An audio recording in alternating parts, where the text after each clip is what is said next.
Good morning. We're just letting everybody in. We can see the number ticking up, which is great. So we'll just wait a moment or two to make sure that people in the waiting room are in the webinar, and then we will get things underway.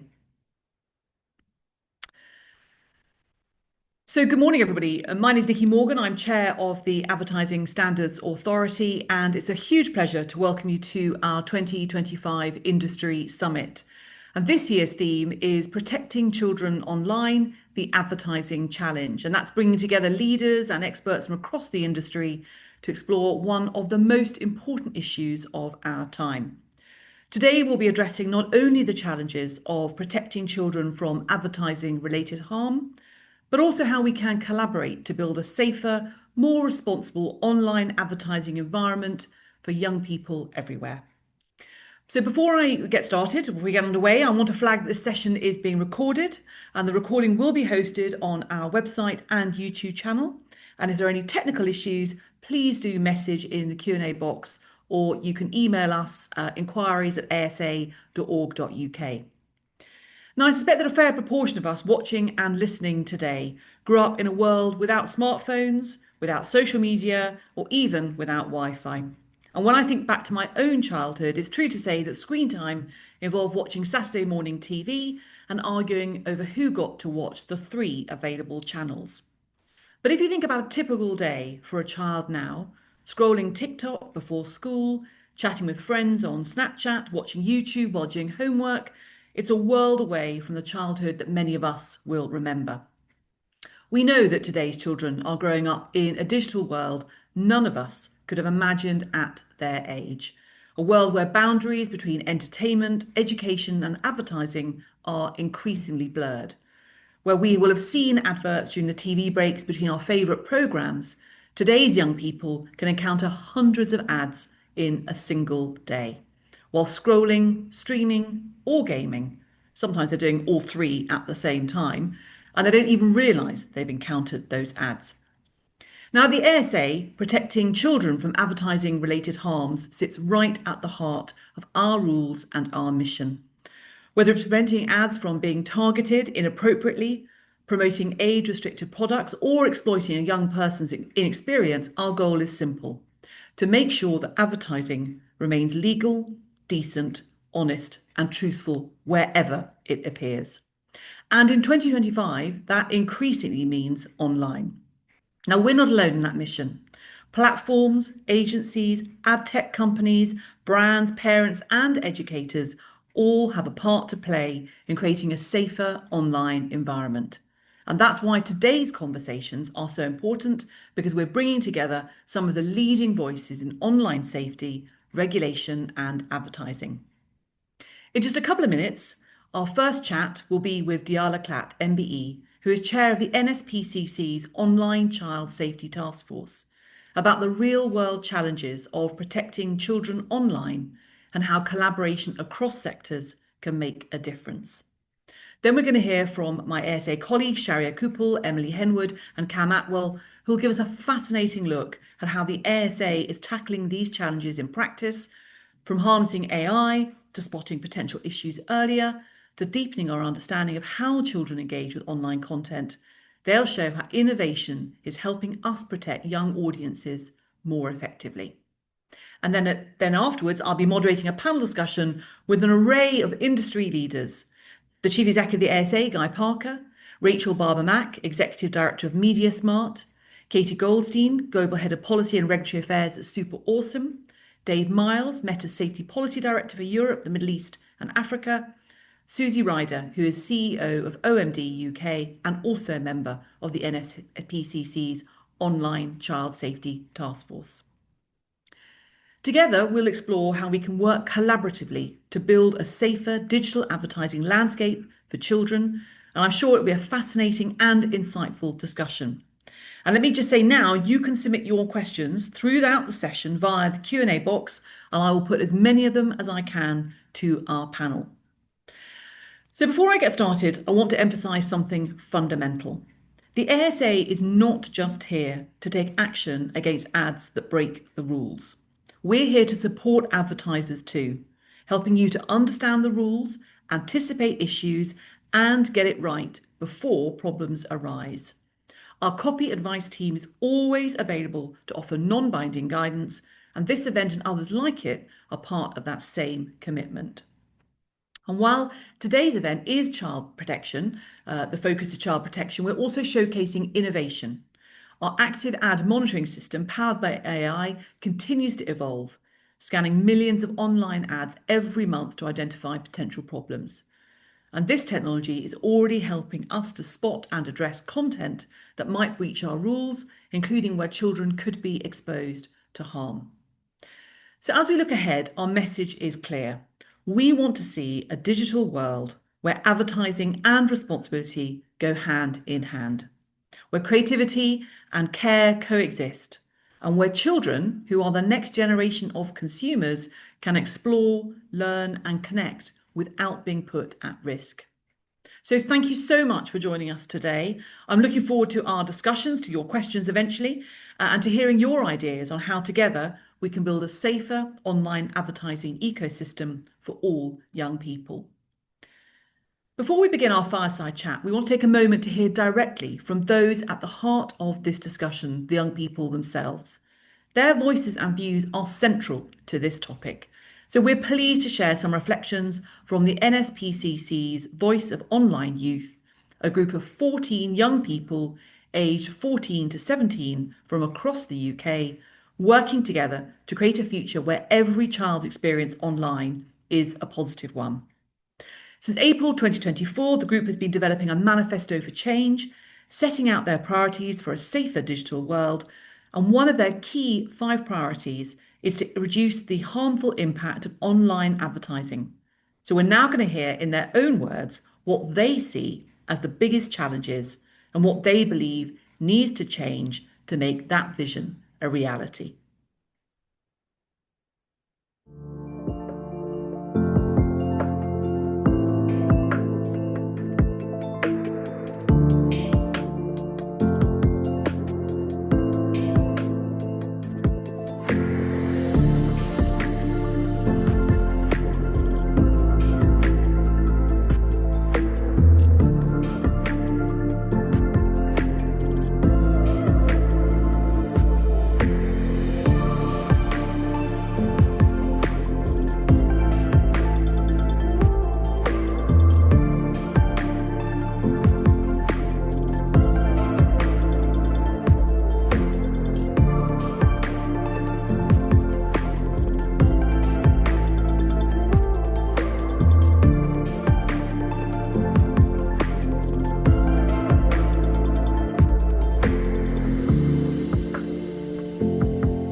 Well, some quite sobering thoughts in there, which we'll pick up, I'm sure, in the course of this first fireside chat. I think those quotes really bring home the reality of what children are experiencing online and why today's discussions are so important. So I'm absolutely delighted to be joined by Diala Sanbar Khlat MBE, who's going to talk through the challenges and what more needs to be done to keep young people safe in the digital world. Diala is a long-time supporter of the NSPCC, and today she leads their Child Safety Online Task Force, bringing together a growing circle of industry leaders to tackle the risks facing children online, some of which we've just seen captured in that short film. Her previous role spans entrepreneurship, marketing, and business development, and in 2021 she was awarded an MBE for her services to children. Diala, welcome, and thank you so much for joining us today. And don't forget to unmute. That is an important tip. Hello, Nikki. Hello, very nice to see you. So, look, let me start with the first question, a broad one, about why children's online safety is so important, and it's such a crucial opportunity for industry and particularly the advertising industry. And I'm really delighted to be speaking to you today because the advertising industry is such a key lever in changing the ecosystem and making online safer for kids. It's so important. So thank you so much for having me and all the different stakeholders here today to hear about what we've got to say on that topic. Um, the background is we feel the ad industry has been always incredibly thoughtful in terms of how to protect children and how to make sure that ads are hitting in the right locations in the right way. But online, that hasn't been so simple.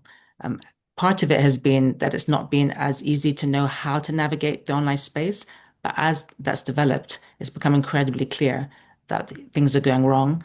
I think it was Cannes was showing that there was major brands appearing side by side with abuse content. That's not okay for brands or for children. So now's the time to really target that. And I'm so pleased to see, the ASA, Cannes, all the other industry bodies starting to think about how this works. And really it's by working with organizations such as ourselves also to see what kids are saying, what are their voices, where are things going wrong for them, can we make a difference? The reason why it's such a crucial opportunity is it's become incredibly clear that being good for children is actually good for business, um, to avoid reputational risk, to be able to increase productivity, is the only way forward. So really now, I think most people have realized that we want to make that difference, but how best can we go about it? No, thank you very much indeed, and we'll come back to that. I mean, children, we said earlier on, are future consumers, so they're making decisions now and in the future. But perhaps Diana can just tell us a little bit about your experiences working with the NSPCC and the work of the charity and why you think it's particularly crucial. I've been working with the NSPCC for a very long time, mainly because they are the leaders, or one of the leaders, when it comes to safeguarding children. And that has become very much, once again, online being the main focus. What I really love is their way of working with different stakeholders. Um, they work with the policy, with Ofcom, with the advertising industry, with partners, and that's what I've always done. I spend my life kind of joining the dots, working with impressive people, bring them to the table, bringing leaders from different industry to make a change. And that was the thinking behind the task force. The background is the task force basically helps NSPCC's goals achieve a much broader remit because I kept seeing that I would go to these um, press launches and everybody would be working in silos and all the stakeholders knew what they wanted to achieve, but nobody was really bringing them together to find that where the magic is, where that middle spot is, where it works for everyone. And that's the thinking, and that's the what we've done in the task force for the last 2 years is how can we bring leaders from different industries, from finance to media to telecoms, to really bring their skill sets, their perspectives, and their network to be able to target this area and make a difference for children and for the different stakeholders. Because I've always felt that market forces are really what make a shift. And if it works for your brand, if it works for your company goals, that's where the shift happens. So let's, and that's fascinating, and I think you're right about the convening power of the task force clearly. So perhaps a little bit more on the businesses, in particular, I suppose we're talking about advertising this morning, but about creating a culture shift across industry, um, perhaps specific advertising, but perhaps other industries as well that you've worked with. How do you create that culture shift to help to increase the focus on children's safety? I'm struck by something you just said, which is, what's good for children is good for business. But that's sometimes a bit of a mindset shift is needed. Very much so. Thankfully, the culture shift has finally started to happen. Many of you will have seen, perhaps this book by Jonathan Haidt, The Anxious Generation, or Adolescence was a huge hit. And incredibly, I think it was Netflix #1 series globally, which is huge. That just shows how this conversation is really dominating at the school gates, um, in the media. It's become very, very present. It's just surprising that so far it hasn't really hit the boardroom. And I think that's the next step now is this conversation coming into the boardroom and seeing where that can make a difference. Um, it's really to be able to make the systemic change, all stakeholders need to be part of the of change. And that's where you see it coming together. So this culture shift is starting to happen, but it's by a lot of people want to make a change, but don't necessarily know how. So we're here to say, like, we'll hold your hand. The ASA will hold your hand. There are so many institutions now who are taking this problem seriously, and most importantly, are finding solutions. Um, Often you'll see media articles saying these terrible things are happening. Can you believe it? What we're really focused on is the solution side of things. We know there's an issue. Repeating it is part of the issue just to make it more visible, but really it's all about the solutions. It's not blaming. Tech companies grew incredibly fast and they were focused on growth, which is what they should be focused on. But the time has now become apparent with the growing evidence of harms that now's the time not just to kind of educate children, connect them, entertain them, all very valid and wonderful things to do, but now's the time to also think about protecting them because we know how. And more importantly, there's new technologies that are coming out that are making this much easier to do. So, I mean, obviously, many of these businesses are quite competitive. So, I wonder if you can point and no doubt learn from each other. So, are there any particular examples of positive change where you've seen advertisers or platforms, really step up in and make the change that you're talking about? Yes. And actually, just picking up on the last question, which leads into this one. When it comes to solutions, um, many people will see that there's two sides of the coin, that there's the regulators and there's the tech innovators. Mm. But tech innovators really can go towards solutions. So for me, they're not opposite. They're really in the right direction. And that's one of the things you're starting to see. You're starting to see tech companies innovate towards solution. And Roblox, Meta, all of them are starting to think, what can we do to make that happen? Meta is looking at teen accounts. That's great, but actually we need a big piece, which is age verification, to become stronger in order for that to make sense. And then new technologies involving AI, which are making that possible and much more easily adaptable. One of the businesses that, one of the directions that we're really focused on is showing that being good for children is being good for business. So as we discussed, we developed this good for business model alongside Baringa, which showcases so many examples of companies that have made that change and see it increase productivity as a result.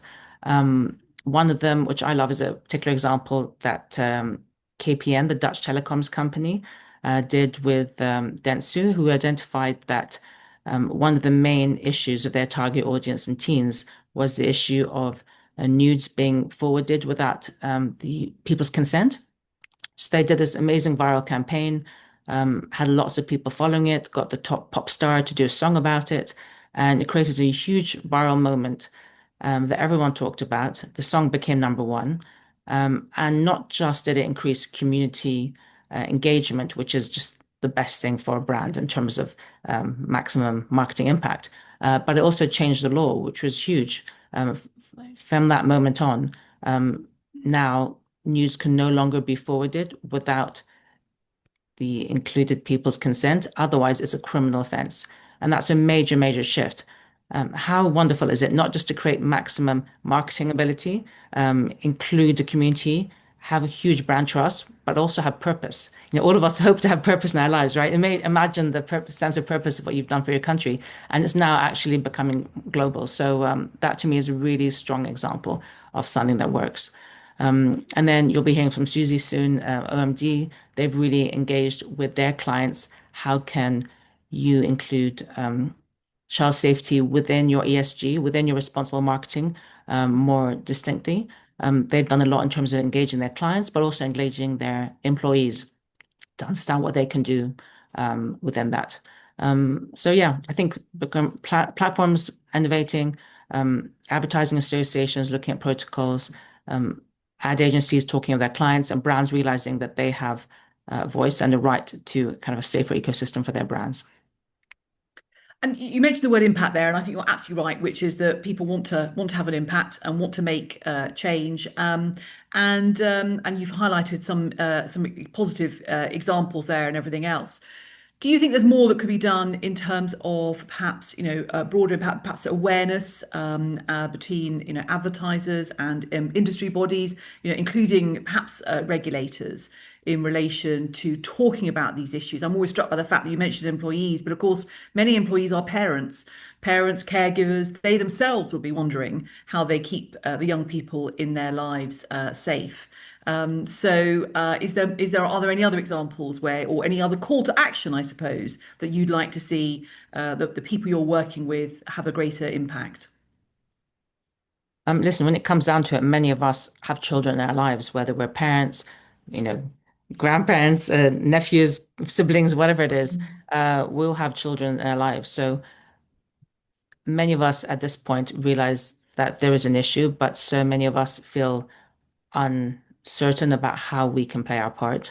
So really, I think step one is each one identifying what they can do within that. So whether you're an advertiser, whether you're a parent, whether you're a brand, there's always a role to play. So it's really going to the experts to understand. They've done the deep dive, they've done the work, they know what needs to be done. Talk to us. NSPCC, we have so much data working with organizations, working with consumers, working with parents, teachers. We are uniquely placed to be the voice of children. I think there are very few organizations that are able to do that in real time. Between Childline, Helpline, we go into schools all around the country. Um, we have so much data in terms of where things are going wrong for children at that moment, the new features which are coming on online, the new, you know, literally immediately. So I think the problem often in government is by the time it reaches government, it's about a year or two late. And then we look at solutions, it's another year. So really, it's about speed. It's about having a finger on the pulse. And as a result, being able to find the right opportunities. And you mentioned about the voice of children, and we obviously just heard from the panel earlier on. Some of the comments that they have made. The voice of your voice of online youth. Can you give us a flavour of how you or how the NSPCC takes what they're saying to you and then feeds it into your work with the task force, but also presumably conversations with governments and regulators and others? Well, exactly. You mentioned a few of those examples. So the reason why it's so powerful is it gets catered and tailored to each audience. So we now have monthly updates with Ofcom. So they really see what the latest app is, the latest issue, and they're able to, as a result, prioritize what they're focusing on or include that within their directives. It's a new era now because legislation is something that the NSPCC and others like Five Rights work really hard towards having because if there's no framework, how can there be next steps? And it's always not perfect to start off with. We'll get the right place, but there needs to be something there in the first place before you get to the perfect spot. And now it's really Ofcom's looking at that. We're leading with parents. Parental education is really important. Roblox is doing a big campaign on that, as are all tech companies at the moment. So they're all starting to step up. So it's been a long time coming, but they're starting to step up. There's a long way to go, but it's just exciting and encouraging to see that there's small steps happening on that front. And then children also need to be educated in terms of how do you get the best out of that online space, but how do you have blocks that know when you're in a dangerous spot? But their voice is really saying we want more. We want more when it comes to support. We want better reporting systems. Often they'll report something, but then nobody will come back to them. So those are things they're saying. We want better reporting systems.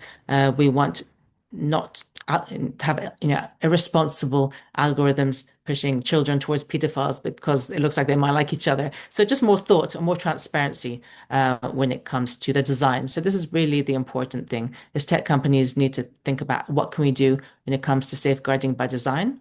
And really importantly, the advertising space have a huge right to be able to be safe in terms of where their brands are appearing and that whole ecosystem.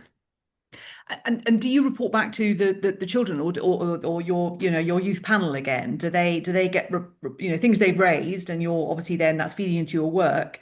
Does it then go back to the young people, which is they're able to see how the comments they've made have influenced your work and then, are picked up, as you say, by the platforms and by other companies? Yes. So we have monthly meetings with them, and they will put their points forward. One of them is actually for advertising, to be more thoughtful towards them, which is, Yeah. really important point. But they'll see now, for example, in January, there's going to be a big online campaign that the NSPCC is doing, very much focused on child safety online. And a lot of their thoughts and suggestions are going to be part of the viral campaign that goes alongside that. So I think it'll be quite exciting for them to visually see the conversations they've had appearing in that, in that context. And we're coming to the end of our time. Yesterday morning, I was at a primary school in the Midlands, and I was with a bunch of very opinionated. I suspect they were probably what six to 11-year-olds. So I know that the voice of online youth is 14 to 17. But do you ever come across issues relating to younger children and the platforms that they're using as well? Is that something that NSPCC are? It's all ages, isn't it? It's not just in relation to those who are teenagers. Very much so. In fact, that's one of the big problems is the age is decreasing, and there's many more kids who are 7, 8, experiencing grooming, exploitation, and things you really wouldn't expect young children to be able to be put in that context. And sometimes you get, major brands appearing side by side with these sorts of environments. So it's really unbelievable how young kids are experiencing this. And I remember a few weeks ago, I was driving down the road and seeing this young boy, must have been about 7, cycling on the pavement. And I thought, gosh, it's very young to be by himself on the streets. It's quite dangerous. And then I had this thought process that made me think, actually, this kid is probably safer on the streets where people can see him. Where if things go wrong, there might be other adults that can step in rather than being in their bedroom with no one around, left to their own devices. So it was a really stark realization in a sense. Yeah, and I think that was one of the main things from adolescence, wasn't it? Which was so powerful, which is that I think for all of us, we're not online with our children, so not knowing.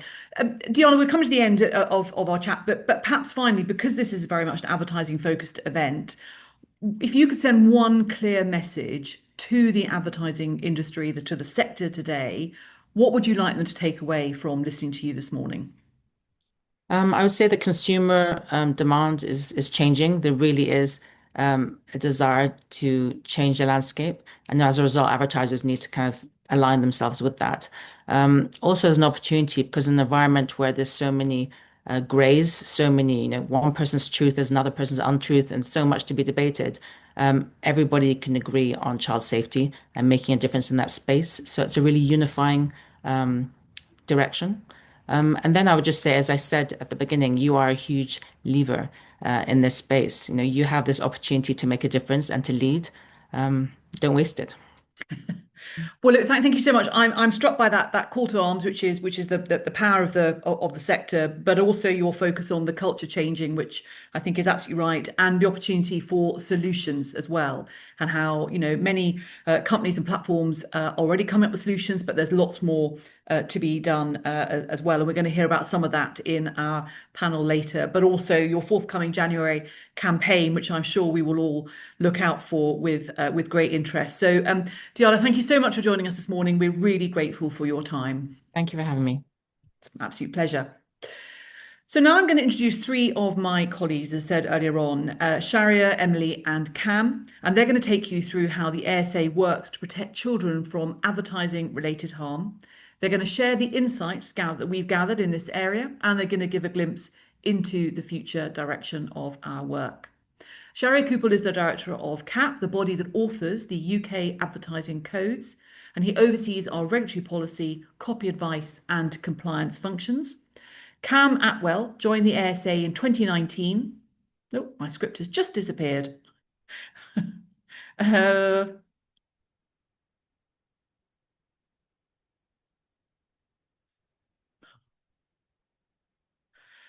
we are. So much for technology.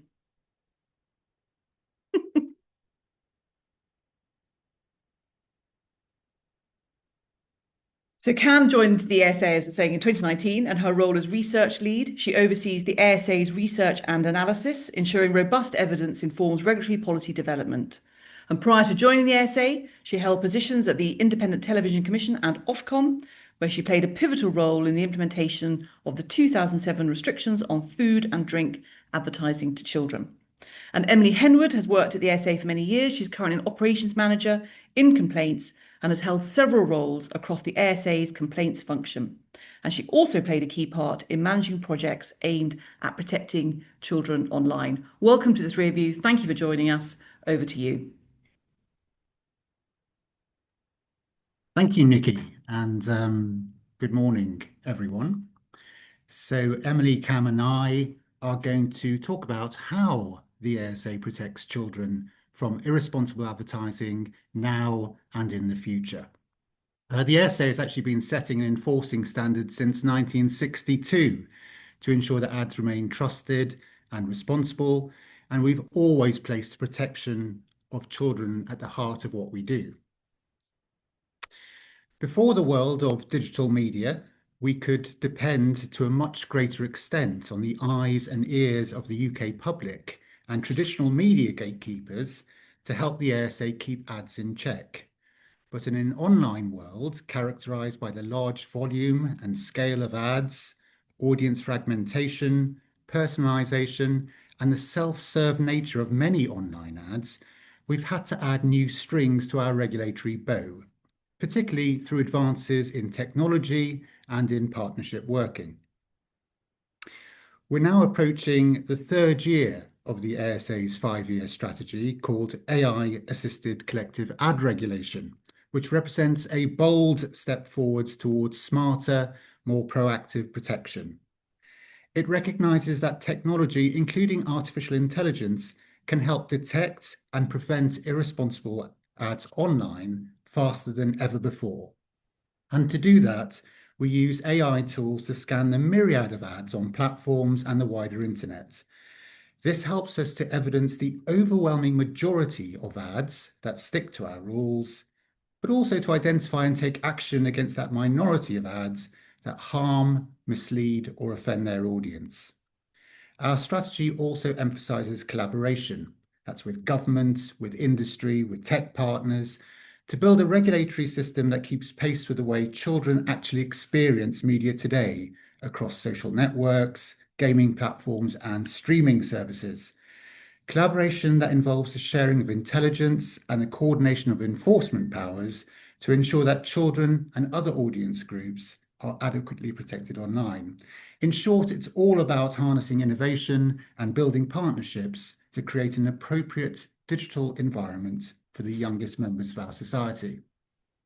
The protections we afford to children are hardwired into the UK advertising codes, which set evidence-based standards that all advertisers must adhere to. There's absolutely nothing voluntary about complying with our rules, many of which are backstopped by statutory enforcement bodies like Ofcom, the CMA, and more besides. The generally high compliance rates with the rules helps to explain why UK advertising and its regulation are held up as an international gold standard. Emily's going to take you through the most relevant rules relating to the protection of children, but whilst it may go without saying, it's important to remind ourselves why we need rules for children. Children are obviously still developing their understanding of persuasion and risk. They are believing, they are trusting, and they lack experience to better inform their critical defences. Advertisers therefore have a moral and social responsibility to ensure that marketing never exploits or otherwise takes advantages of these vulnerabilities. How marketers meet their responsibilities to children is absolutely crucial to how they maintain public trust in advertising as a whole. And on the theme of public trust, Cam's going to take you through the ASA's own research, which shows how important the protection of children is to the public. The research highlights that parents and carers expect strong safeguards for children and, when needed, quick intervention by bodies such as the ASA. We use these research insights to refine our regulatory focus and ensure children's well-being remains at the heart of what we do. And with that, I'll pass you over to Emily, who's going to take you through the rules. Thanks, Sharia. Yes, so we've always had very strict rules when it comes to children, and I'm going to briefly cover some of the rules designed to protect children, but this isn't an exhaustive list. So the key principles are that advertisers should take care when featuring or addressing children in ads, and they should always consider the context of the ad and the message. An ad that is acceptable in one context may not be appropriate in another. For instance, an ad that might be okay for teenagers to see may need to have a restriction so that younger children do not see it. So what do the rules say? Let's have a little look. So ads featuring children must contain nothing likely to cause physical, mental, or moral harm. This also includes specific rules around featuring strangers, hazardous situations, copying unsafe practices, and many others. Ads must also not exploit children's credulity, loyalty, vulnerability, or lack of experience. And this includes not implying unpopularity or being made to feel inferior for not having a particular product. There are also rules on exaggeration and direct exhortations to buy products. So we have a number of restricted sectors for children. In addition to those mentioned here, ads for medicines can't be addressed to children, and also HFSS ads, which are products high in fat, salt, or sugar, have specific targeting and content rules also. So let's have a look at targeting. So these measures here apply to age-restricted ads, but there are other targeting and scheduling scenarios such as HFSS, but those featured here are the most common. For non-broadcast ads, there are different placement standards for media that attracts a broad audience and media that allows for more personalised experience, such as social media. So some media, such as outdoor display, is very broadly targeted, and age-restricted ads should therefore be kept away from schools, where foot traffic is more likely to include a high proportion of under 18s. For online ads, targeting can be much more detailed, and there are several requirements for advertisers looking to use this media type and target away from children. It's a very large topic on its own right, so I won't go into it here. But CAP has produced a detailed piece of guidance on how to ensure online targeting stays the right side of the rules. As a very brief overview, simply using self-declared age data to target social media accounts is unlikely to be sufficient, and advertisers must use additional targeting tools to ensure age-restricted ads are targeted to an adult audience and away from a child audience. This is a very evolving area of our regulation, and we welcome the steps that platforms are taking to ensure more robust age verification measures that advertisers can fully rely on. So let's have a look at some of the rulings we've done. So this first example here for a Jägermeister night out was a post on a club's Facebook page for a competition requiring entrants to like and share the post, which resulted in it being shared on the complainant's own newsfeed. The complainant challenged whether the method of entry for the competition irresponsibly resulted in the advertising of alcoholic drinks to those under 18 years of age. So crucially here, because the advertiser had stipulated that entrants must like and share the ads, they were ultimately unable to evidence that the final audience for the ads comprised less than 25% of people under 18 years of age. And notwithstanding that, when posting content on Facebook, advertisers are able to restrict content so that only users registered as over 18 are able to see it. But in this instance, the advertiser had not chosen to use that method. So because they had the ability for the selection of media to prevent the alcohol ads being targeted at people or directed at people under 18, but had failed to do so, we concluded that the ads were in breach of the code. Let's have a look at another example. In this example here, this was an in-game ad for premium access for an online game called Moshi Monsters. Although it was possible to play the game without spending real money or sharing the game, certain activities required participation in a paid membership system, which entitled members to additional benefits. At the end of a game mission, this message was displayed to players, stating members get more missions, unique Moshlins, epic surprises, cool new games, join now. In this instance, we received a complaint from the Competition and Markets Authority challenging whether the ad breached the code, as they believed the game was targeted at children and contained a direct exhortation to buy a membership package. So we considered that the game would have particular appeal to children and was targeted at young children. We considered that in conjunction with the membership benefits described in the box, the large join now statement was phrased as a command, instructing the player to immediately subscribe to the membership scheme, and that it was significantly more prominent than the option to close the message. Given both the prominence and commanding language of the join now statement, the ASA considered the ad amounted to a direct exhortation to children to purchase in breach of our rules. Let's have a look at the next example. So this ruling here, this followed a proactive sweep of online alcohol ads and was identified for investigation following intelligence gathered by our active ad monitoring system, which uses AI to proactively search for online ads that break the rules. So here, the ASA challenged whether the ad was irresponsible because, one, it was likely to have particular appeal to under 18s, and two, encourage excessive consumption of alcohol with the wording 1 tequila, 2 tequila, 3 tequila floor. I won't go into that. Very unsurprisingly, we upheld on both of those points. And this final example here, this was a tweet published by Sky Sports Premier League's Twitter account, but it was promoted by Bet365. It featured the tech Granit Xhaka pulled out this stunning finish last season in Arsenal versus Man United, and then it showed a video of Xhaka's goal. In this case, the ASA challenged whether the ad included an individual who was likely to be of strong appeal to under 18s and therefore breached the code.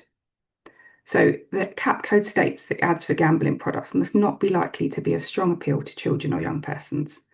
This guidance also states that UK footballers who played for top clubs were considered high risk in terms of how likely they were to be of strong appeal to under 18s. So this ad included Granit Xhaka, who at the time was a player at Arsenal Football Club and would be well known to fans of the club and Premier League football more generally, including children. We considered that Bet365 in this example had not excluded under 18s from the audience with the highest level of accuracy required for ads, the content of which was likely to appeal to under 18s. And for those reasons, we concluded that the ad was irresponsible and breached the code. So now I'm going to hand you over to Cam, and she's going to talk to you about our research. Thanks, Emily.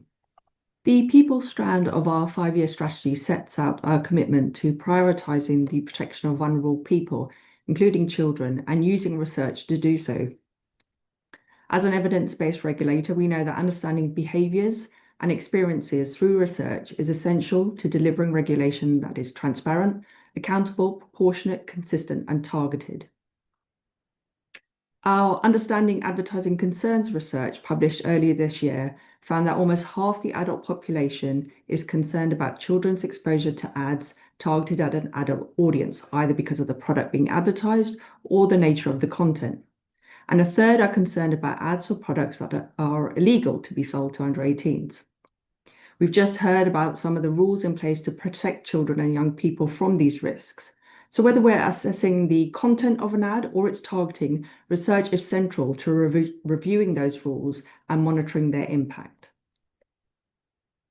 While our most recent study, looking at the depiction of older people in advertising, focused at the other end of the age spectrum, earlier this year we published the findings of our research with 11 to 17-year-olds to inform our rules on limiting the appeal of gambling ads to children and young people. The research examined their affiliation with different sports, since sports personalities often feature in these ads, and how they discover and engage with personalities of strong appeal.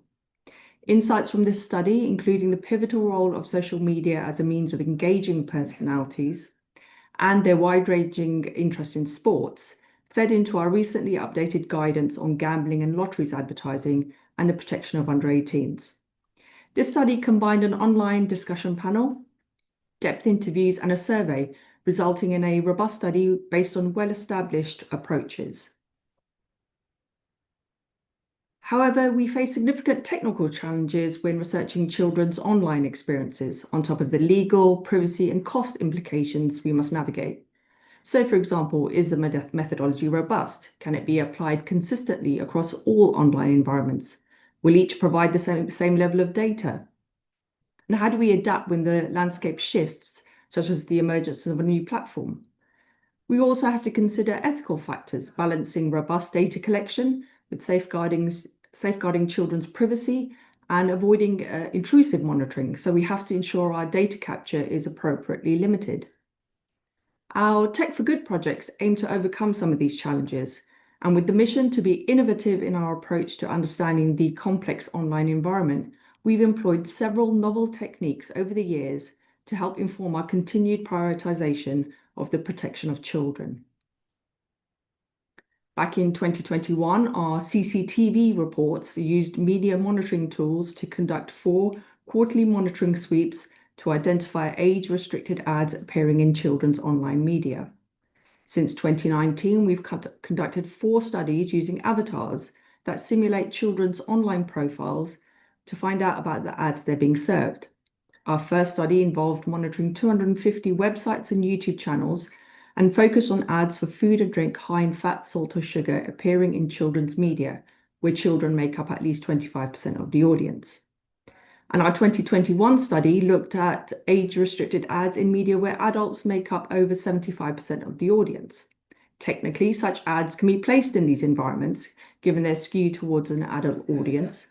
However, to support the regulatory objective of minimizing children's exposure to these ads, advertisers are advised to use targeting tools to dynamically serve restricted ads away from the child audience, which this study sought to explore.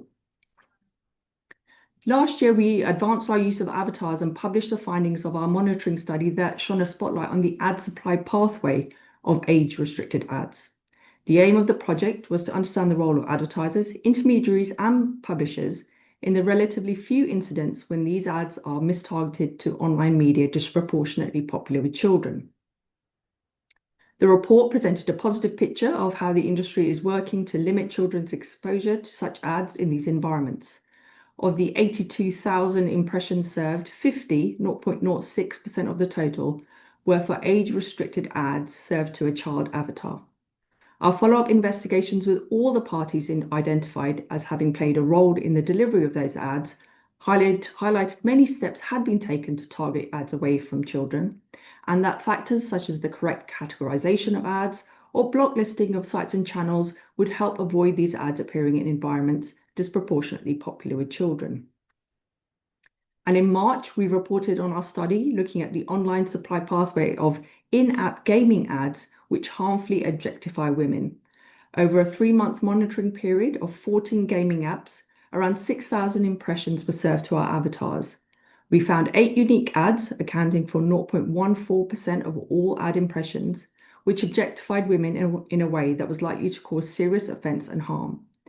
Given the egregious content of these ads, the ASA takes a zero-tolerance approach to them and expects all parties involved in the process to take steps to stop them from appearing.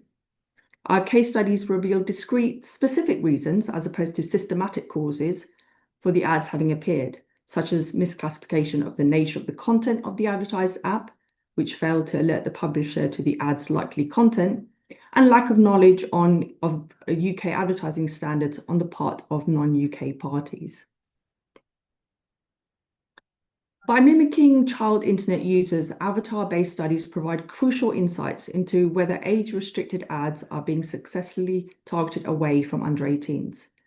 However, monitoring sweeps, which tend to involve each avatar visiting hundreds of sites and channels multiple times a day, are obviously not reflective of children's actual browsing behaviour and therefore cannot be used to extrapolate exposure levels.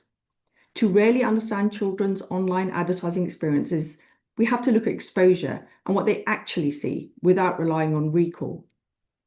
But when you consider the sheer scale of content choices from around the world, accessible via a range of connected devices and made available on different websites, apps, platforms, logged in and open access environments, the targeted nature of online ads, the range of ad formats, on top of concerns around privacy, measuring children's online ad exposure is no mean feat. In the absence of such data, our groundbreaking 2022 study, the 100 Children Report, which used a passive monitoring methodology, provided a child's eye view of the ads they actually see online and on social media. Starting with a survey of 1,011 to 17-year-olds, we gained fascinating insights into their social media lives. We found that at the time, around 93% of 11 to 17s in the UK had a personal profile with one or more of the major social media platforms. Almost all access them via personal devices only they use, suggesting the browsing behaviours captured on these devices would in the main be representative of the child. And with an average of around 3 accounts each, that's over 15 million social media accounts. We also found that at least 11% of these accounts are falsely registered with a date of birth that suggests the child is 18 or older. The monitoring phase captured a total of around 11,500 ad impressions served to our panel of 11 to 17-year-olds across websites, Facebook, Instagram, X, and YouTube. 435 or 3.8% of these impressions were for age-restricted ads. Our rules ban such ads from appearing in the social media accounts of children who are registered as 17 or younger, or on sites where under 18s make up more than 25% of the audience. The monitoring results showed that of those 435 impressions, 73 were served to children on such sites or to children with a self-reported registered age of under 18 on social media platforms. I say self-reported because, going back to my earlier point about privacy considerations, it's important to note that we had to rely on the participants' self-reporting of details registered on their social media profile. We were unable to corroborate the age-related information provided by panelists. And 261 of the impressions for age-restricted ads were served to children who claimed to be registered as over 18 on social media platforms or on sites likely to attract an audience where more than 75% are adults. The findings of the report highlighted the importance of using targeting tools, not just age data, to serve age-restricted ads away from children.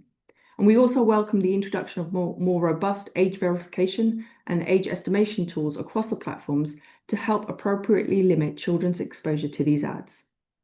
We'll continue to be proactive in exploring ways we can use research to tackle different issues and evolving our research to ensure our rules continue to protect children and young people. And with that, I'll hand back to Sharia to talk about our upcoming work.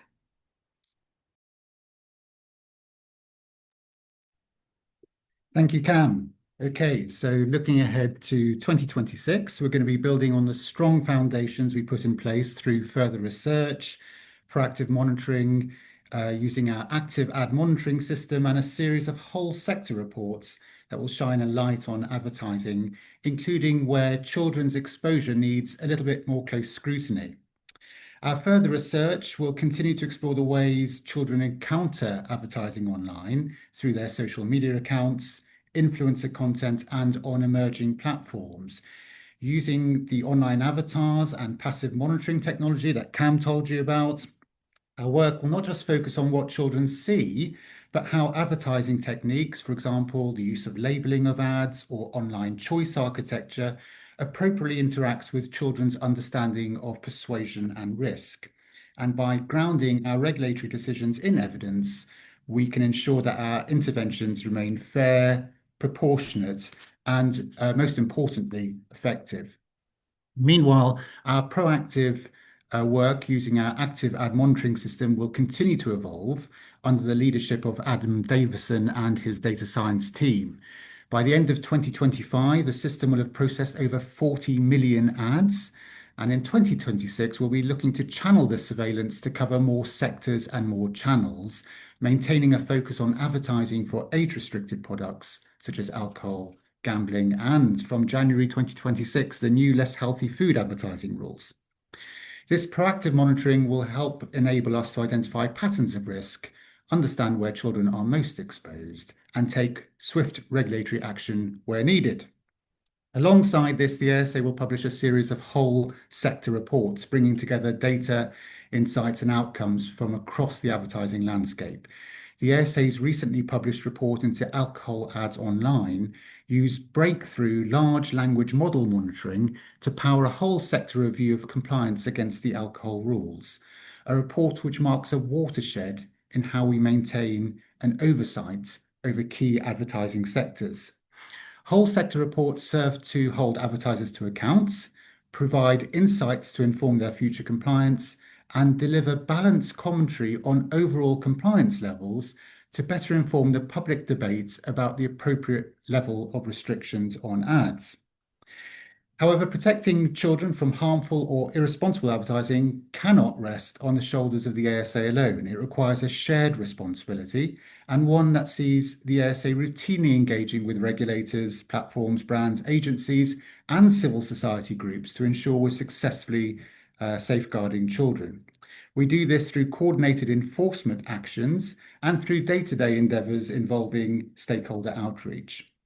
Over the last few years, we've invested heavily in our intelligence gathering and assessment resources to help us to prioritise what to act against and how.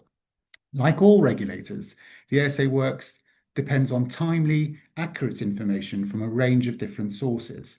When others share their insights and data with us, we can spot emerging issues earlier, direct our resources more effectively, and act before problems escalate. And finally, we mustn't overlook, as Nicky said at the top, one of the most practical and accessible tools available to advertisers, and that's training and guidance from the CAP Copy Advice team. The Copy Advice service provides advertisers with expert confidential guidance on how to apply the rules correctly before an ad goes live. And in 2024, there were over 800,000 occasions when we connected stakeholders with our advice and training services. Making full use of this advice helps advertisers to avoid mistake, reduce reputational risk, and most importantly, ensure their ads remain legal, decent, honest, and truthful.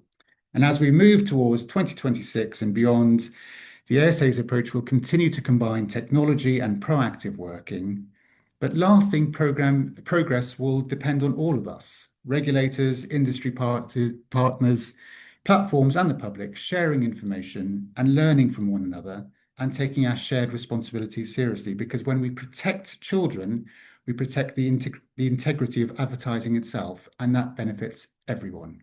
And with that, back to you, Nicky.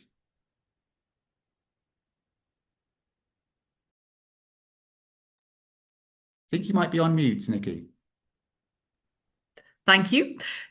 Thank you very much. Thanks, Sharia. Thanks, Emily Cam, for that look at the ASA and how we're using research, evidence and technology to strengthen protections for children online. And as always, you can find more information about our rules, guidance and recent work on protecting children online on our website, including practical resources to help advertisers to get it right. So now we're going to move to our panel discussion, and I hope that many of you have got your questions ready. We've got an incredibly strong lineup of experts who will be sharing their views on how we can work together to make online advertising safer and more responsible to children. So I think if all our panelists can put their cameras on. That's great. So Rachel Barbanak is the Executive Director of MediaSmart, the advertising industry's non-profit education programme. And since relaunching MediaSmart in 2014, Rachel's led it from strength to strength, building over 40 industry partnerships and delivering award-winning campaigns. Over the last 11 years, she's championed education on a number of advertising-related issues, including influencer marketing, greenwashing, scams, and social media.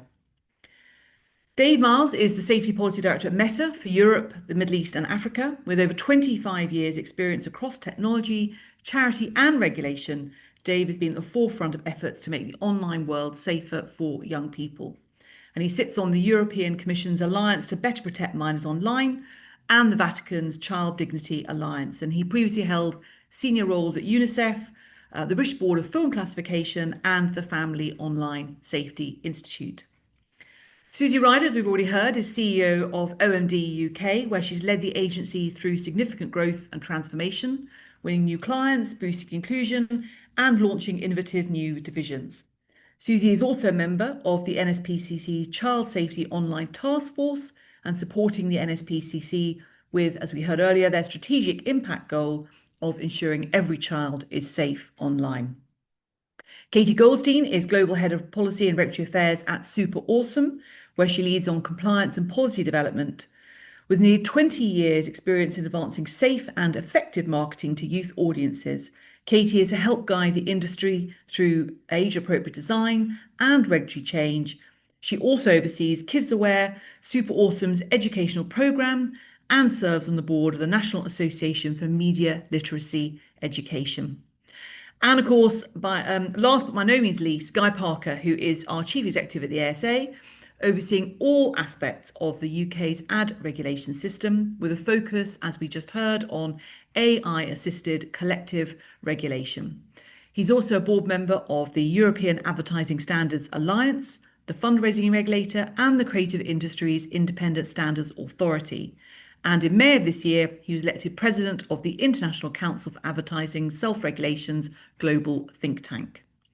So we've got some questions. I'll start and I'll ask each panelist an opening question. They're going to spend a couple of minutes answering that.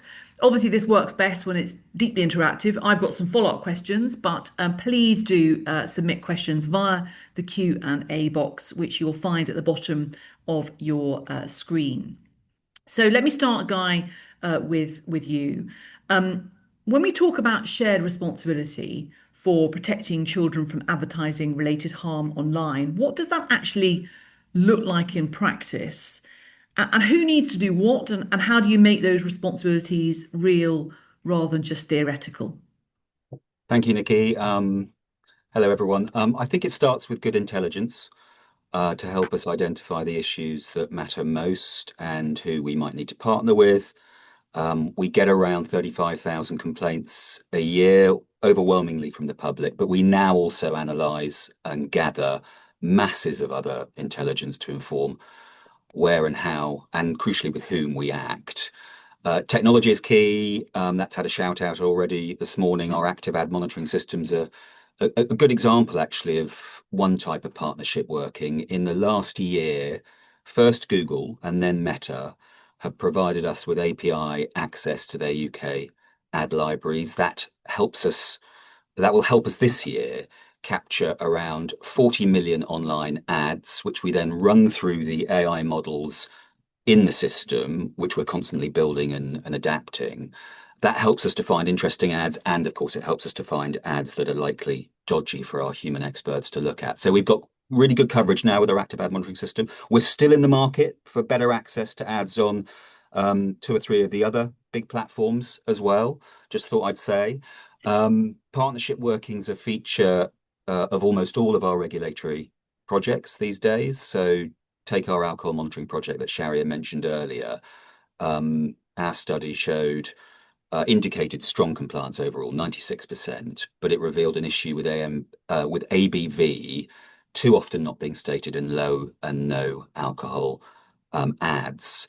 Okay, that's not exactly a kind of critical child issue, but it was an opportunity for us to work with the industry by following up with targeted advice to advertisers, or our work on weight loss drug ads, which is an issue for older teenagers as well as adults, of course, where we partnered with the MHRA and the General Pharmaceutical Council, or our work with influencers, brands that work with influencers, agencies, platforms, and the bodies that represent them, in particular to improve ad labeling in influencer ads. And final example, our intermediary and platform principles framework, which we're developing at the moment into a permanent new part of the ASA system. This holds social media and demand side platforms to principles, including promoting the ad code to their advertisers and helping us take down bad ads when advertisers aren't playing ball. So we're very much not alone in our mission of protecting kids from ad-related harms. Brands, agencies, platforms, ad tech companies, media, statutory regulators, educators, civil society experts, consumer bodies, the government, and of course parents all play an important role, and the specific role does depend on what harm we're talking about. Thanks, Guy. That's quite an ecosystem, and I'm sure we'll come back to some of that being picked up in the questions already. Katie, let me come to you next. What are brands most concerned about when it comes to reaching or engaging this age group responsibly? Yeah, I think 2 main concerns come to mind for brands. The first is being able to innovate, and the second is really protecting their brand trust. They want to create meaningful, relevant experiences for young audiences, but they also want to avoid making the kinds of mistakes that damage credibility, trigger enforcement, or put them in the headlines for the wrong reasons. On the innovation side, brands really want to meet kids and teens in the new spaces that they are in and where they're spending their time, wherever the new cool spaces. The challenge, though, is that those platforms often don't immediately have the safety tools because they may not be initially, made for those audiences. And so, regulators are still out there looking and making sure that they are disclosing when something is an ad, looking at design choices and those creative ideas. And so the challenge is really navigating that line confidently without slowing the momentum. And then trust is really their top concern as well, at least the companies that we work with. It's really about their brand reputation. They don't want to become an example that is pointed to or a case that's being mentioned on the morning show and talked about by parents. As the broader conversation, I think, about online harms and safety design expands, brands know that responsible engagement is essential to maintaining that credibility and avoiding risk. And so that is what SuperAwesome is really trying to do, is to kind of help close that gap. So allow companies to create and enable innovative ads while kind of proactively wrapping everything in compliance. Our mission is to work with advertisers to power a better internet. Our belief is really that safe ads fund quality content for kids, so that they can explore and connect and do things online without being put at risk. And having that investment and having these spaces, in theory, then should help avoid them going to destinations where they, that aren't meant for them. Thank you. No, again, fascinating issues, and perhaps I'll come to Susie now, because I mean that leads on really well, which is the point there about safe ads fund quality content for kids, and you'll have heard Diala's call to arms, if you like, call to action for the advertising industry a little bit earlier on. So, what in your experience, Susie, what's the role for advertisers in making sure that young people aren't exposed to online advertising harms? I think there's some really tangible things that advertisers can take responsibility for. What I would say is that the onus shouldn't entirely be on brands and advertisers, but I do believe that we have a key role and play a key role in the ecosystem. If you look at ad spend globally this year, it's going to exceed over $1 trillion US dollars for the first time.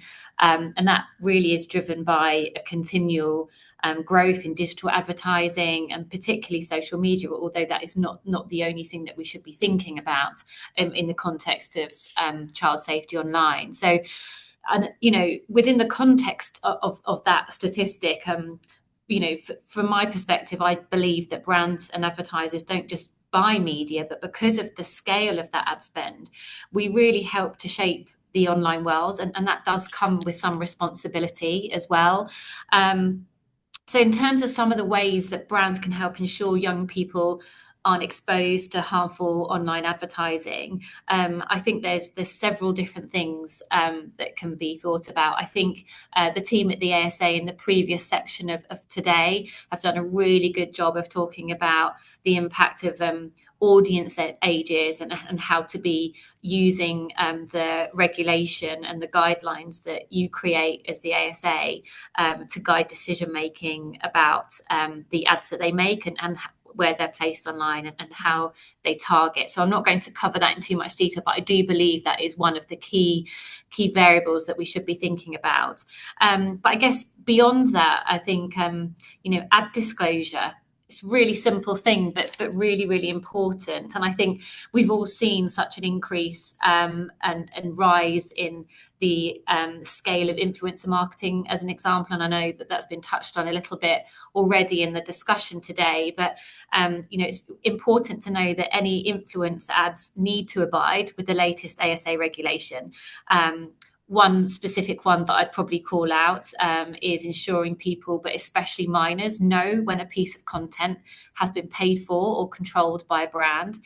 So that's just one example of ad disclosure that brands should be thinking about when they think about how they mobilize and activate their advertising, particularly in the influencer world. Staying with influencers and creators, I think one of the other areas to think about is the creator partnerships that as a brand you build from a child safety point of view, and ensuring that vetting process really incorporates sort of offline and online vetting to make sure that any creators that you are partnering with as a brand really align with your brand values, and that you build in influencer responsibility into how you build those partnerships with those creators and influencers. to ensure that, as an example, they are not targeting under 18s or under 16s, whichever is appropriate. I think sort of more broadly than that, you know, as media, marketing, advertising professionals, we make decisions, you know, every day where investment is made. And so we have to make sure that we take part in responsible decision making about where that investment is spent.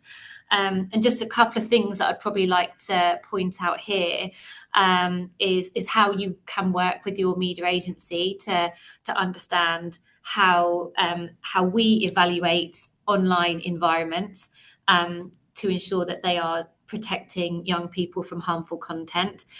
To bring that to life a bit more in terms of what we do at Omnicom Media Group, we have an initiative called CASA, which CASA stands for, it's CASA, it stands for the Council on Accountability and Standards in Advertising.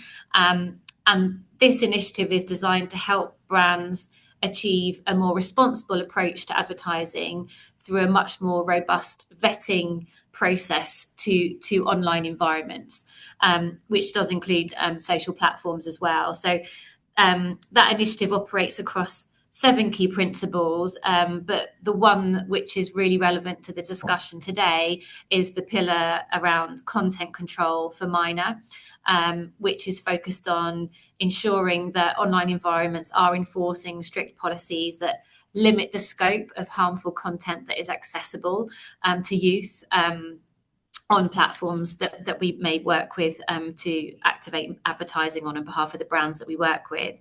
And that does incorporate an evaluation of age gating techniques as well. So that forms part of that pillar.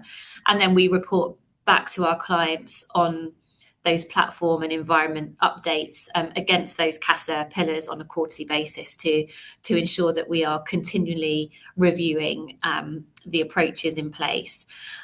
Beyond that, we also really encourage our clients to, and we support them with building out like a social ethics framework, which really helps brands to navigate the decisions that they may need to make around how they want to show up online and where, to ensure that it is consistent with their brand values and ensure that they themselves have clarity on the expectations that they should have of online environments that they may be utilising for their advertising requirements. So I think, you know, being clear about the standards that you want to upheld or that you expect is a really key part of how brands can support and the role that they play. You know, there's many ways that you can do that outside of a social ethics framework. As an example, you could support different industry body initiatives. And one that springs to mind is the Influencer Marketing Trade Body, which exists to promote ethical practices and safety awareness among creators. So, you know, there are many different ways that can manifest itself. But I think, you know, if I were to sort of summarize the role of brands, I think, you know, many advertisers and brands will want to will feel very passionately about child safety online and safety of everyone online. Yeah. But you know, that visibility of where your advertising money is being spent is really, really important, and that transparency piece really must play a part. So the media buying choices, the creative standards that you upheld yourself against, supply chain accountability, and general transparency of ad dollars, I think is really, really important. And the more that you can use those variables to be a real driver of change, I think, and making child safety online a key criteria within your decision making rather than, you know, an afterthought, I think the bigger impact we can all have as an industry. Fantastic. Susie, thank you very much indeed. And yeah, lots of things can be done there. Let me turn to Dave, because we've just heard from brands, and of course it's the brands and the advertising that are important to the business model of the platforms. And you know, young people spend a lot of time on social media, so obviously we know that's where brands want to reach them. So can perhaps, Dave, from your perspective, what's the role of the platforms in making sure that advertising is responsible, and how does Meta approach that? Great. And it's great to be here, Nicky. Thank you very much. And to the ASA for the invitation to speak today and to talk about the opportunities in terms of technology and our safety efforts. I mean, across our family of apps, whether it's on Facebook, Instagram, Messenger, or increasingly in extended reality, we take the issue of safety on our platforms really seriously, especially the safety of children. It's one of our most important responsibilities. I think the first thing to say is that Meta apps offer an incredible way for teens to connect with friends and family and with diverse groups online, including those with shared interests and identities. And alongside automated review systems for all ads and AI-powered tools for ad targeting, Meta advertising for teens is highly restricted in terms of its age-appropriate policies, allowing advertisers to target only by age and/or location. And that's as it should be in the interests of safety and privacy. That's brilliant. No, thank you very much indeed. And then Rachel, we're surprised, we had a few questions actually already about education. And so, what's the role of education in this discussion? Who should take the lead and what does effective education look like? So Media Smart and all of our supporters believe education is one of the key components to protecting young people online, and that it's vital to build their critical literacy skills so they can apply it to everything they see and do in the digital world. For instance, so they know the difference between an advert and content, how to spot when an influencer is using a filter or promoting a product, understanding green claims, spot a scam, or the risks of pirating content, for example. And through our campaigns and resources, we also signpost where they can go for support or to report it, like the ASA. And I think the danger is that we all think education is someone else's responsibility. And I'm a passionate believer, as a mother and a school governor, as well as with my Media Smart role, that we all need to do our bit. The sum is greater than parts, or it's a shared responsibility, and we need to reach them at all the touch points of their lives. So at school, through their teachers, at home, through their parents, and directly in the online and offline places where they hang out. And Rachel, one of the questions we had about, Diala mentioned earlier on about parental engagement. So do you have any thoughts on how to engage not just the young people themselves, but of course their parents or Sure. adults in their lives? I think a really good example of that is we did a digital safety campaign with TikTok earlier this year. It's the first time we've done a consumer campaign to parents. It's called Teen Social Media and You. And the key top line advice there is talk to your teens and discuss the boundaries, healthy habits. You can set up safety features together. All the platforms have excellent family centres with the very latest guides and support. We linked them all on Media Smart's website. So I think you do, as a parent, you can't just be passive and think that it's the school's responsibility or the platform's responsibility. And I think the age, like 13 plus, is there for a reason. So don't let them lie about their age, and don't just pass your phone over and let them sort of go on your Instagram account or your TikTok account, because they may see things that aren't appropriate for them. Yeah, thank you very much. Katie, we had an interesting question about there's talk in the UK about lowering the voting age to 16. And I just wondered whether, from a regulatory perspective, the question is whether, if we're going to lower the voting age to 16, should we lower the sort of age at which we consider young people to become adults to 16 in terms of content online? That was for me, right? Yeah.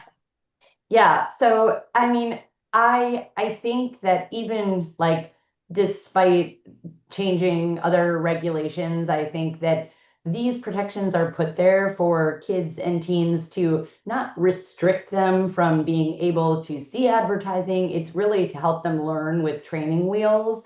And so that then once those restrictions fall away, that they have learned the critical skills so that they can properly evaluate ads. And so I don't think that these restrictions and guidelines are meant to remove any access to kids. It's just trying to make it appropriate so that they're able to develop those critical thinking skills and see ads that are, honest and not taking advantage of their vulnerability. Thank you. Susie, we have a few questions. You mentioned influencers in your remarks. It won't surprise you to know we've had quite a few questions about the role of influencers. And one of them is Many influencers who post on adult social media platforms feature minors in their content, obviously, particularly family influencers. And they're creating for brands which encourage family influencers. I just wonder what your view is on that behavior. Would it make a difference if the minors are older than 13 or older than another age or younger than that? That's very, very good question. I think, look, at the end of the day, if creators, there is nothing at the moment in regulation that talks about how creators may use people who are under the age of 18 or 16 or classed as children in the content that they create, to my knowledge. So I don't think there's any sort of legacy approach to sort of look at to guide where we are at the moment. But I guess one angle of looking at that would be, because we talk about representation in advertising in many different forms and ways as being really, really important. But I'm trying to think on my feet here a little bit. But I think ultimately, does it matter? Because that content shouldn't be seen by minors anyway, would probably be where my head goes. So I think it's a very fair point about the use of minors in content. But the ideal situation is that the minors aren't seeing that content anyway. I think it's a great question, and I guess perhaps it picks up. And again, you might have perspective on this. Diala's earlier point about culture shift happening, and from your knowledge of brands and advertisers, whether they're responsive to culture shifts. And so, if something becomes less acceptable, does that mean that people will perhaps not use it, perhaps not use younger people in influencer marketing? But if the coverage was that people were less keen on that. Look, I think definitely if there was something in culture that was telling us that, I think what I'd also say is that children are also used in TV advertising all the time. So I don't think necessarily it should be about looking at influencers specifically. I think it's about getting to a consistent point of view around the use of children in advertising that is then, looked at what that means specifically for different channels. Absolutely. So Guy, actually, there's a question for the ASA here, which is about how does the ASA and platforms, but how does the ASA consider advertising through social influencers, game design, and more critically, will any ad monitoring be done in the new AI chatbot environments that are highly personalized and, highly engaging? Oh, it's a good question. I mean, in time, yes, I hope so. We're not using our active ad monitoring system yet to pick up on advertising in those spaces. It's obviously, they're quite new, right? So I imagine there's a lot of AI businesses out there who've invested countless billions in data centers and so on, trying very hard to figure out how they are going to justify that capital investment through revenue, and are looking at advertising as being one of the key sources of revenue in the future. So, we're definitely going to be seeing more of it. And I think the first question that we will all be talking about is it transparently advertising? So when I'm putting something into a generative engine and I'm getting a response and I'm having a conversation with the tool, with the agent, whatever, is it always clear when I am being advertised to and when I am not? And if this is UK advertising, if it falls within our jurisdiction, I tell you now that it must be clear.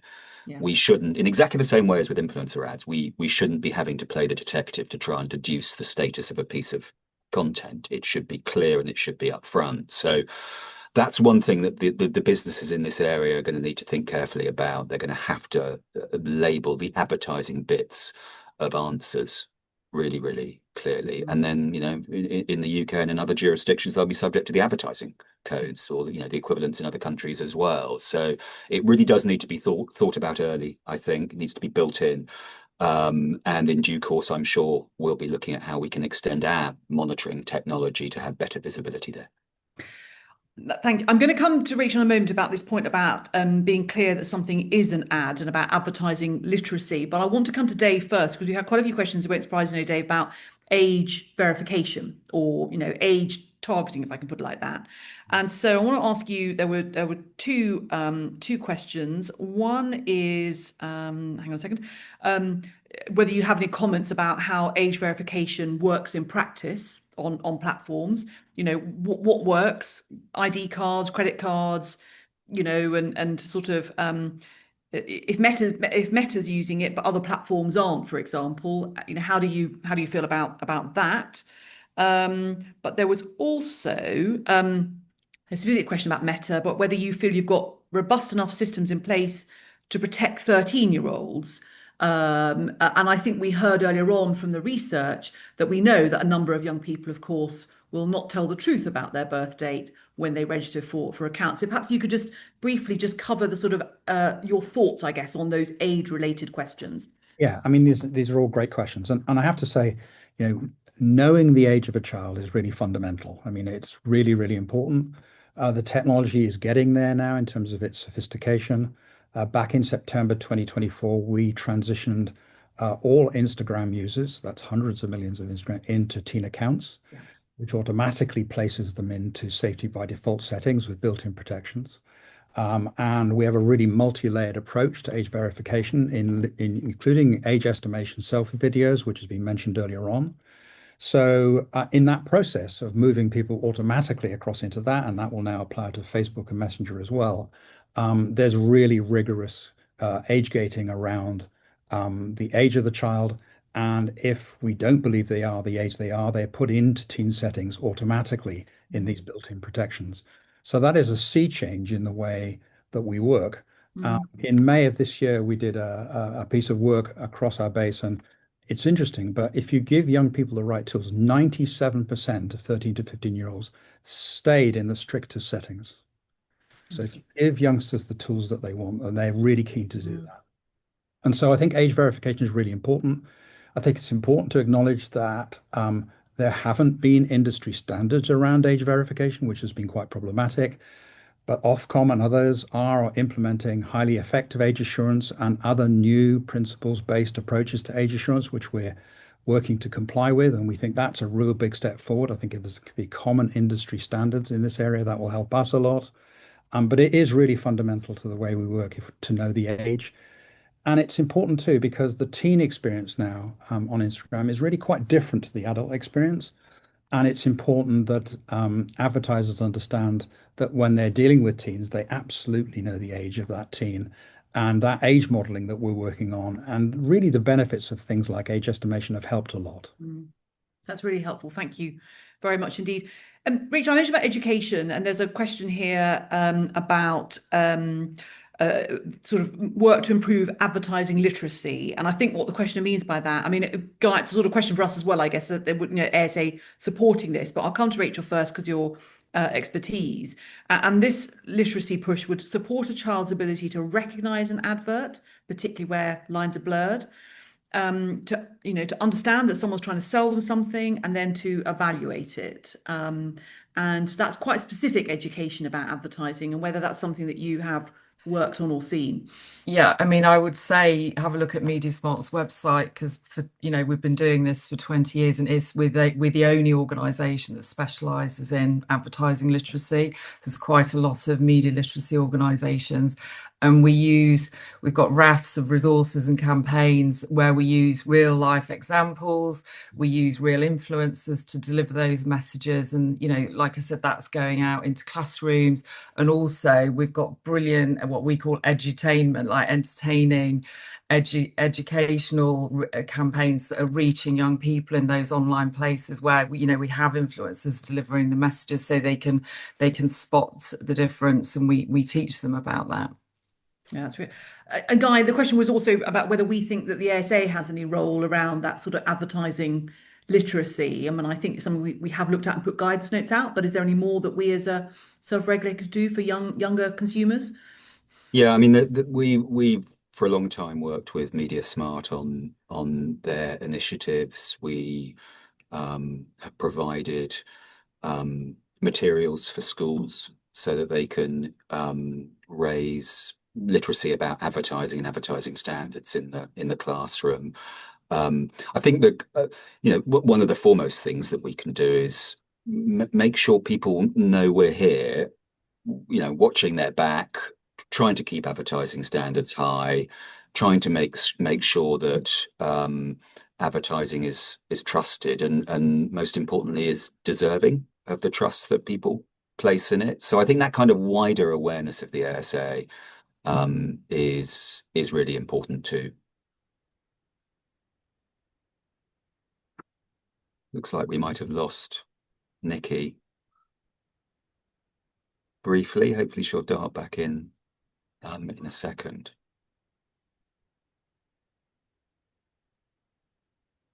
One of the questions that I was down to answer, which I'm going to ask myself now, just while Nicky gets back on the call, was how we should define advertising related harm to children in today's media environment. Is it about exposure, influence, data use, or something else? And I think it can be all of those things and more.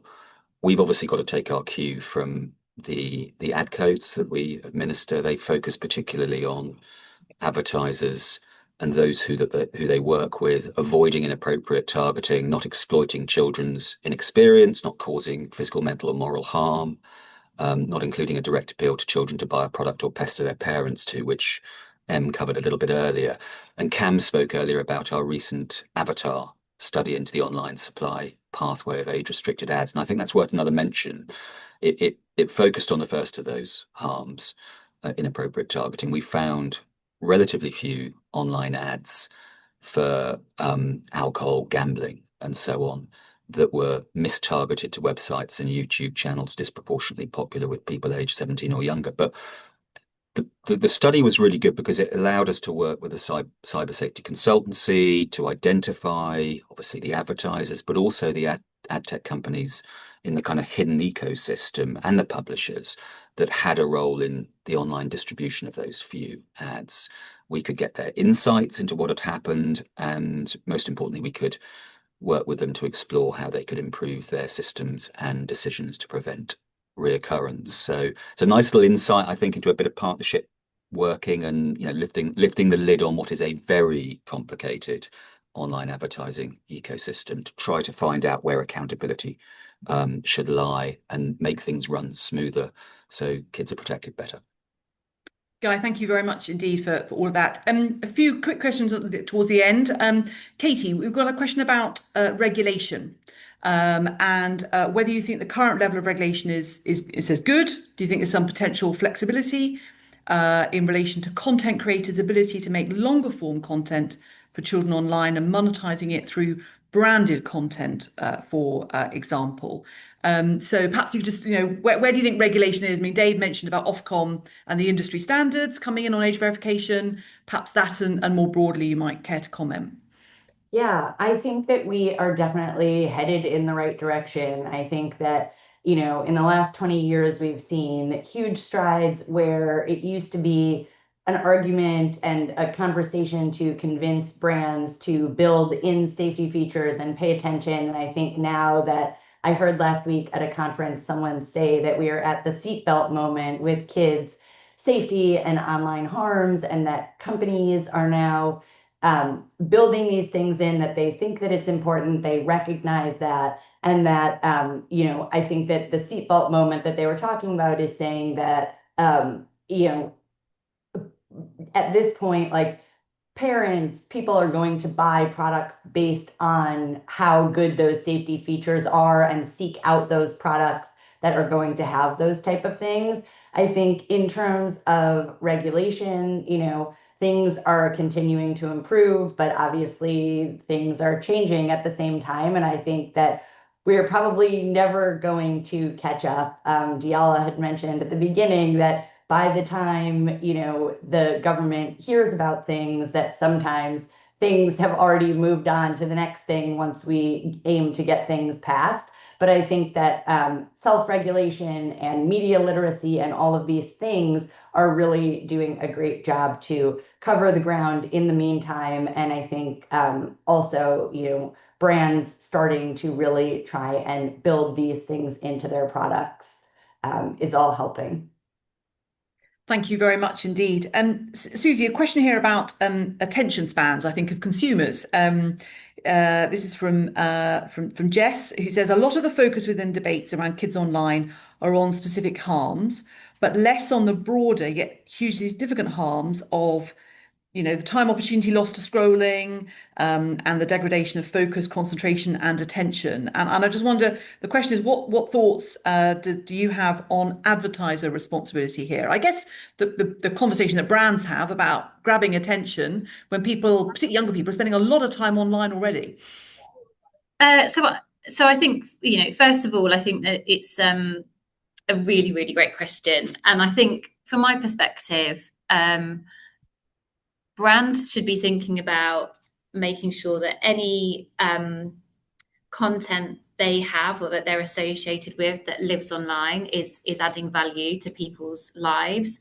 And that should be forming a key decision, it should be a key driver of the decisions they make around the content they create. Value can be interpreted in many different ways. It could be to make someone smile, make someone happy. It could be to make them, achieve something else. So value can be interpreted in different ways. I think ultimately, again, and I think people would agree with this, I don't think it's solely an advertiser or a brand's responsibility to take that on as a challenge. But I do think brands, again, should be thinking about what their values are, and how that informs how they want to show up, the type of content they want to create, and the scale that which they need online versus making sure that they're responsible about the scale and the volume that they are putting out there as well. I think beyond that, it's very much about looking at what platforms can do and how we educate people, children, adults in society about the value of the content they're seeing and versus other things that they could be doing as well. So again, it's not sole responsibility of everybody, but I think it's about going back to your brand values and ensuring that informs how you show up and what you are. We also know that attention as a topic and a key metric is something that we all think about. Not all attention is equal, and how can we as brands make sure that we are thinking about attention as a metric that we use to inform the decisions we make, to make sure that attention potentially has a shared value exchange, and is given back in some way. Yeah.